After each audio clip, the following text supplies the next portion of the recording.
Hey guys, today I'm going to show you how you can take a $5 completely abused Stanley hand plane and restore it step by step to taking shavings like this from hard maple.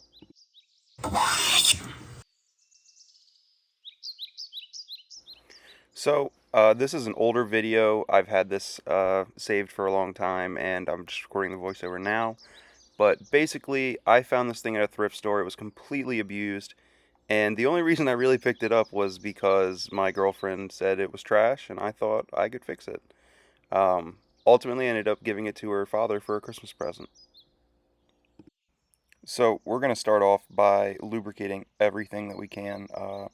The knob screw, the lever cap screw, the cam, guys, anything that moves. The tote screws, your depth adjuster, just everything.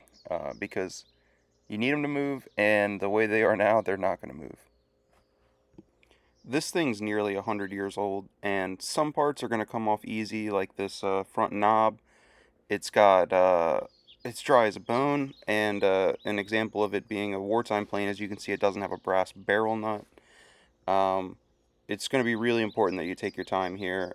Some stuff's going to just come off, some stuff's going to need a lot of time and a lot of lube. So you can see here the cam comes off, lever cap comes off, but the chip breaker is so pitted, as is the iron. Now we're lubricating the lateral adjuster, the frog screws, and the lever cap screw.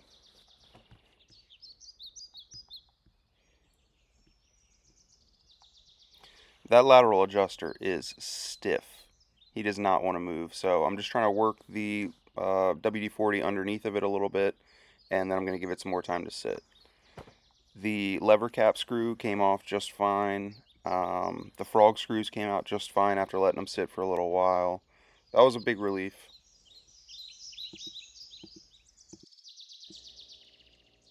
We are about to see the first thing that really doesn't want to come off of here, and that is the mouth adjustment screw. Give that some extra lube, give it some time to work its way through. Don't become impatient. So moving right along, the rear tote came off just fine. You can see again, no brass barrel nut because this is a World War II plane. Rear tote, dry as a bone. These aren't made of rosewood anymore. I think they're beech, but you know, they had to scrimp and save. So, now this is what the body looks like. We're almost fully disassembled. So here we'll see that the frog adjustment screw is also locked on there pretty tight.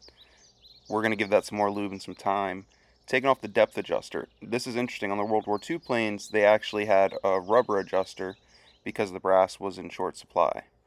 This stuff's messy, guys. Maybe wear gloves because it gets all over your hands. Oh yeah, and make sure you buy the right size because you'll end up tearing them and busting through them and they're a pain. So I'm going to go back through and hit everything that didn't come loose with some more lube. This is the chip breaker screw and that frog adjustment screw.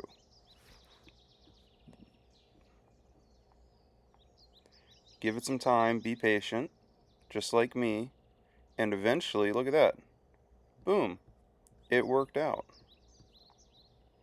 Chip breaker screw. It also worked out.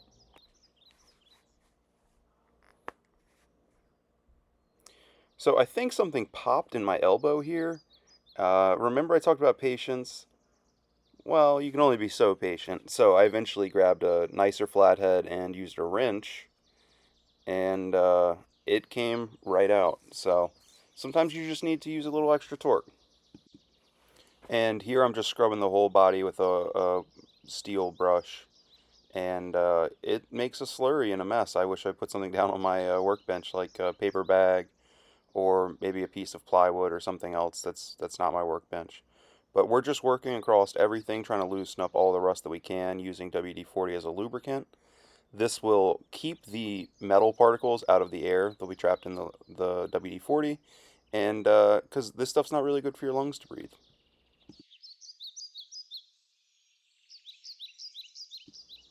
And so I've got a tube of Schedule 40 PVC, and I filled it up with Evapo-Rust.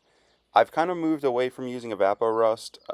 It's fine. It's relatively safe, but I just use a wire wheel at this point in my drill press. But it still works out just the same. It's a great product. All right, and now moving on to the tote and knob. They are so dry that I don't think sanding them right away is a good idea. I'm of the belief that you should rehydrate them and allow the wood fibers to swell some and fill any little cracks and gaps you have. So I'm going to first start off by using boiled linseed oil to try to get them rejuvenated and then go ahead and start sanding on them. And I'm using tried and true nowadays, but in the past I was using this, which has chemical dryers, so not great for your hands. But you'll see the more you watch my channel, I'm trying to do things safe and naturally. And now that they have cured, I'm taking them over to my drill press. I just used any old screw, and I'm running some sandpaper up to 220 to try and get the finish smoothed out.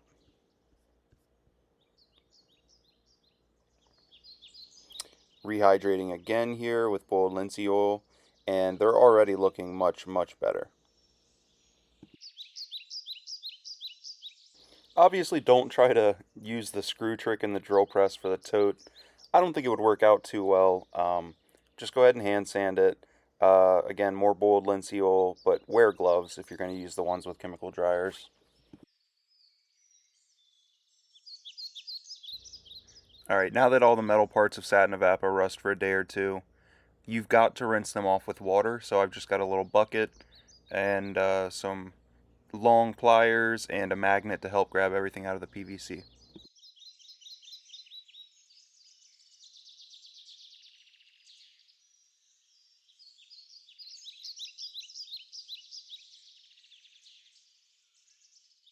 So I'm really happy with the way all of this is looking. It looks very clean. Obviously, there's really heavy pitting, but we're going to push through that.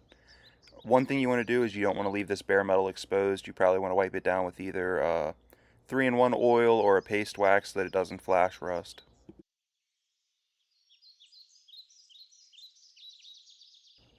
Now, typically I would leave the Japanning, but this Japanning is in such bad shape that I'm going to go ahead and scrape it all off and we're going to repaint the body. I am just using a, poor quality chisel I have laying around to just scrape it all off. Don't bust out the Lee Nielsen's or your Richters for this. But once you get it done, it should look something like this. This is good enough. Oh, actually, I didn't think it was good enough. So, yeah, that's right. I put 220 sandpaper on a offcut of a 2x4, and I worked around in there some more. Oh, and I even busted out my diamond files, the good old $2 Harbor Freight diamond files, to get all the Japanning from out of the numbers and letters. Alright. Oh, and I did the frog. Alright, here we go. Now, you want to make sure that your frog sits nicely against the body. And so I've got a piece of granite I got from like a Habitat for Humanity, and it was like $10 for this big piece of granite. I've checked it with a level, and it's actually very, very flat. So you don't need to go buy a, Starrett surfacing plate for hundreds of dollars. For woodworking, this is perfectly fine. I'm using some adhesive sandpaper and working to get it nice and level. You can think of it like a chair with 4 legs. You want it to sit really even or else you'll get chatter. I'm also using that granite plate with the 220 to flatten the iron and the chip breaker so that they mate nicely. And I'm going to take the chip breaker and I'm going to set it at a little negative angle and flatten it so that it comes to a sort of point where it meets the blade so that no chips can get underneath of that. The pitting was so bad on this iron that I ended up using the ruler trick. Sometimes you just got to do this. That's the only way you can get that clean front edge because the pitting was so deep.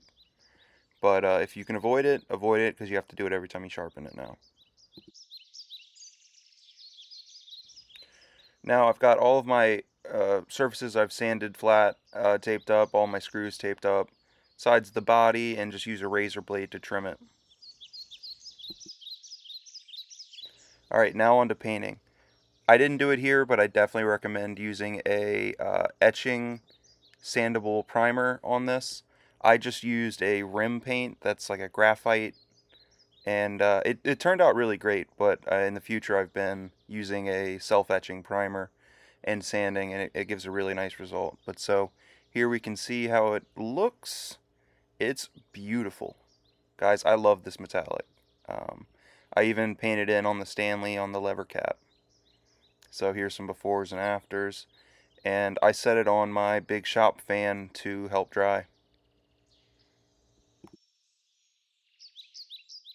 If you don't have a bench grinder or a drill press with a wire wheel, you can just use a metal brush in a electric drill. Just make sure that when you turn the screw around, you put some painter's tape so if the threads are in the chuck, you don't crush them. Next, I am going to use a little diamond file to clean out the head of the screw so that you get all the gunk out of there. And now we're going to move on to flattening the frog. Basically, the frog is like a chair with four legs, and then the body of the plane is like the floor. And you need those four legs and the floor to mate up perfectly, or else you'll get some chatter. So the way you check that is you'll set it in there, and you'll press with your finger side to side and see if it rocks like mine's doing here. And all that means is you might have to lower one side or lower a leg or something like that um, to get it to sit flush. But just think of it like a chair. All mine needed was a little drag across the granite with the sandpaper, and eventually a little trial and error, and it works out just fine.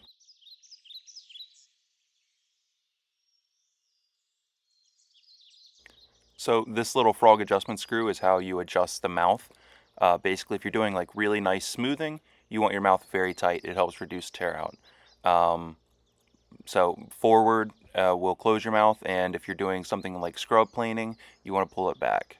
I'm also throwing on this depth adjuster. Eventually I threw a brass one on, but you've got to remember that these are left-hand threads.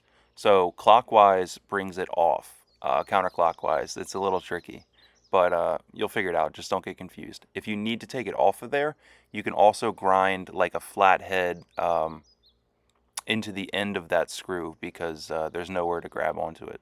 Now that the frog's all leveled out, we're just going to throw the frog screws back in and tighten them down hand tight, make sure that the frog looks square in there, and move on to sharpening the blade. I've got a very cheap Amazon jig, and I'm just going to go to town. It's a lot of work with as rough as this iron was, but I'm just going to go to town and sharpen until I get a nice bevel.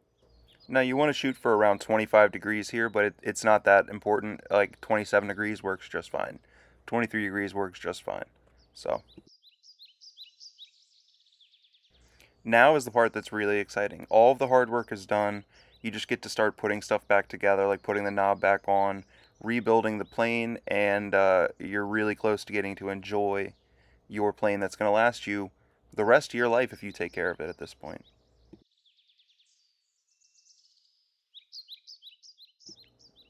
Little note, whenever you put your chip breaker on, you want it as close to the edge of your blade as you can, like a 16th of an inch ideally.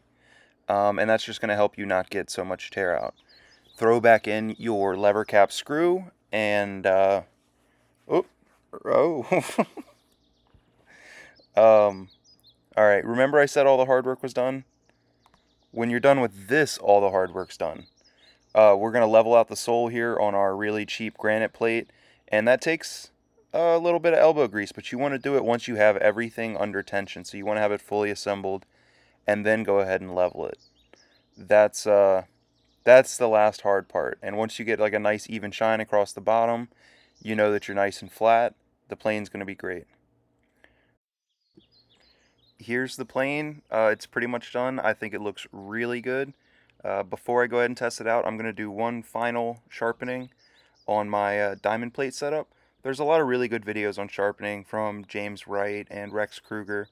I'm just using a coarse, medium, and a fine diamond plate to get a nice sharp edge, and we're about to test it out.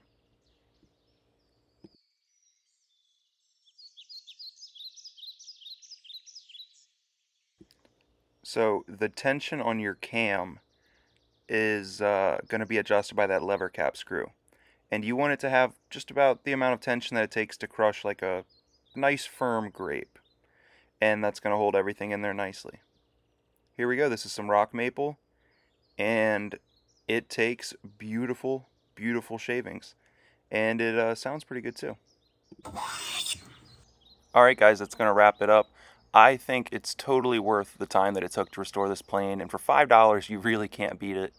I just think it's so cool to save an old tool that like my great-grandfather could have used and bring it back to life. But of course I couldn't leave well enough alone. This little crack in the knob bothered me. So I turned a new one out of Catalosh, and this was one of the first things I ever turned on this cheap little lathe. I've gotten way better at it since then. But now it's all better. Very happy with it. Guys, you can do this. It doesn't take crazy tools.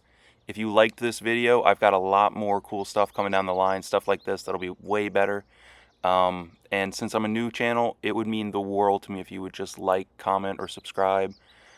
Any questions you have, drop them in the comments. I will do my best to answer. Thanks, guys.